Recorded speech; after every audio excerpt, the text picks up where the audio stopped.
మన ప్రభువైన యేసుక్రీస్తు నామములో ఈ ఉదయకాలపు మన్నా అనే కార్యక్రమాన్ని వీక్షిస్తున్న మీ అందరికీ హృదయపూర్వకమైన వందనాలు తెలియజేస్తున్నాను. కృపగల దేవుడి జ్ఞాపకం చేసుకొని గడిచిన దినమంతా ఆయన కృపలో భద్రపరిచి కాపాడి క్షేమం దయచేసి మరొక దినాన్ని పరిశుద్ధాత్మదేవుడు అనుగ్రహించాడు. ఈ దినమంతా కృపాక్షేమాన్ని పరిశుద్ధాత్మదేవుడు అనుగ్రహించిన గాక. ఈ ఉదయకాల సమయంలో ఒక వాక్యాన్ని మనం చదువు 119వ కీర్తన 18వ వచనం. 119వ కీర్తన 18వ వచనం చదువుకో. కీర్తన కార్డు అంటున్న మాట ఏంటంటే, ప్రభువా నీ ధర్మశాస్త్రంలో ఉన్న ఆశ్చర్య కార్యములు చూసినట్లు నా కన్నులు తెరువుము. దేవునికి స్తోత్రము కలుగును గాక. ఆమె హల్లెలూయా.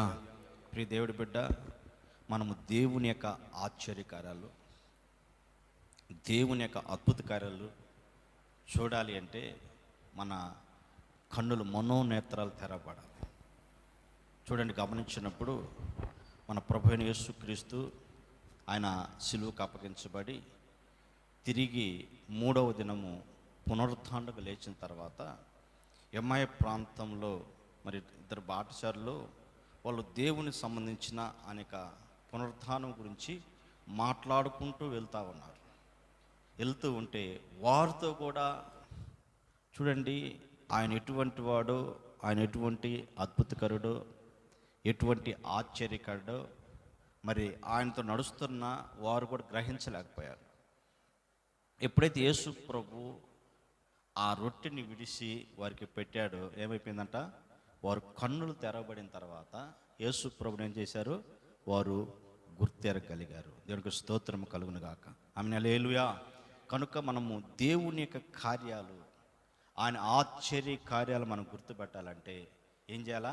ఆయన చూసే కన్నులు మనకు కావాలి. దేవునికి స్తోత్రము కలుగును గాక. ఆయన్ని గమనించే కన్నులు మనకు కావాలి. చూడండి, వారితో ఉన్నప్పుడు కూడా మరి ఆ మనోనేత్రాలు తెరవకపోతే మరి వారి యొక్క కన్నులు తెరవనంతసేపు ఆయన ఎవరో అనుకున్నారు, బాటసారి అనుకున్నారు. కానీ ఎప్పుడైతే వారి యొక్క కన్నులు తెరవబడిన తర్వాత యేసు ప్రభుని గుర్తుపట్టగలిగారు. సర్వశక్తివంతమైన దేవుడు. ఆమె హల్లెలూయా. ఆయన యొక్క కార్యాలు చూడాలంటే, ఆయన ఆశ్చర్య కార్యాలు మనం అనుభవించాలంటే ఏం చేయాలంటే, మనము కన్నులు ఎప్పుడైతే నువ్వు తెరవబడతాయో, ఆయన యందు నువ్వు దృష్టి ఎప్పుడైతే ఉంచుతావో, ఆయన ఆశ్చర్య కార్యములు నువ్వు ఎప్పుడైతే గ్రహిస్తావో, ముఖ్యంగా ఆయన ఎటువంటి దేవుడో ఇక్కడ మనం గమనించినప్పుడు ఆయన ఎవరు అంటే ఏం చేశాడు, మన కొరకు మరణించి 3వ దినము పునరుత్థానుడైన సర్వోన్నతమైన దేవుడు ఆయన. ఆమె హల్లెలూయా. అంతేకాకుండా ఆయన ఎవరు అంటే పరిశుద్ధాత్మ దేవుడిగా ఆయన మన మధ్య సంచరిస్తున్న దేవుడు ఆయన. దేవునికి స్తోత్రము కలుగునుగా.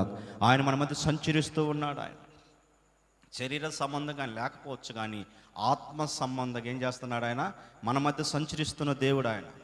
కనుక మనము ఆయన్ని ఆత్మ నేత్రాలు చూడగలిగితే, ఆయన పునరుత్థానాన్ని కానీ మనం గుర్తు చేసుకోగలిగితే, పరిశుద్ధాత్మ దేవుడుగా మన మధ్య ఉన్నాడని గుర్తు చేయగలిగితే నువ్వేం చేయగలవంటే ఆశ్చర్య కార్యాలను చూడగలవు. దేవునికి స్తోత్రము కలుగును గాక.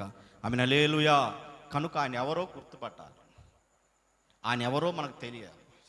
కనుక అందరు లోకస్తుల్లాగా మనం కూడా ఉండకుండా, చూడండి, ఈ బాటసారులకు కూడా ఏమనుకుంటున్నారు, ఈ బాటసారులు ఒక బాటసారు అనుకుంటున్నారు కానీ యేసు ప్రభుని గుర్తుపట్టలేకపోయారు. ఎప్పుడు వాళ్ళు గుర్తుపట్టారంటే ఎప్పుడైతే ఆ రొట్టెని విడిచిన తర్వాత ఎప్పుడైతే తిన్నారో. కనుక మన ప్రభుని నువ్వు ఎప్పుడు గుర్తెరగలవంటే ఆయన పునరుత్థానం గురించి నువ్వు తెలుసుకోగలిగితే. ఆమె హల్లెలూయా. ఆయన ఎటువంటి శక్తివంతుడమని నువ్వు తెలుసుకోగలిగితే, నోటి మాట ద్వారా భూమిని ఆకాశం చూసిన సర్వోన్నతుడైన నువ్వు గుర్తెరగలిగితే నీ జీవితంలో కూడా అనేక ఆశ్చర్య కార్యాలు చూద్దువు కాక. దేవునికి స్తోత్రము కలుగును గాక. అనేక అద్భుత కార్యాలు నీ జీవితంలో జరుగుతాయి. అందుకు కళ్ళు తెరవబడాలి. ఎప్పుడైతే నీ కళ్ళు తెరవబడతాయో ఏమవుతాయి, నువ్వు దేవుని యొక్క కార్యాలను అనుభవిస్తావు. ప్రార్థన చేసుకో. మా కన్నులు తెరవండి ప్రభువా, ఇదిగో నీ వైపు చూసి అనుభవాన్ని మాకు దయట్లుగా రాత్రి వారి జీవితంలో ప్రభువా కన్నులు తెరిచి తండ్రి నీ ఆశ్చర్య కార్యాలను అనుభవించుదురుగాక, నీ అద్భుత కార్యాలు అనుభవించుదురుగాక, నీ మహిమ కార్యాలను అనుభవించుదురుగాక. నా తండ్రి నీకే స్తోత్రాలు స్వామి. అయ్యా నీకే స్తోత్రం. వీరి ముందున్న ప్రతి సమస్యను నడిపించి నీ నామని కనపరుచుకోమని యేసు నామములో అడుగుతున్న పరమ తండ్రి.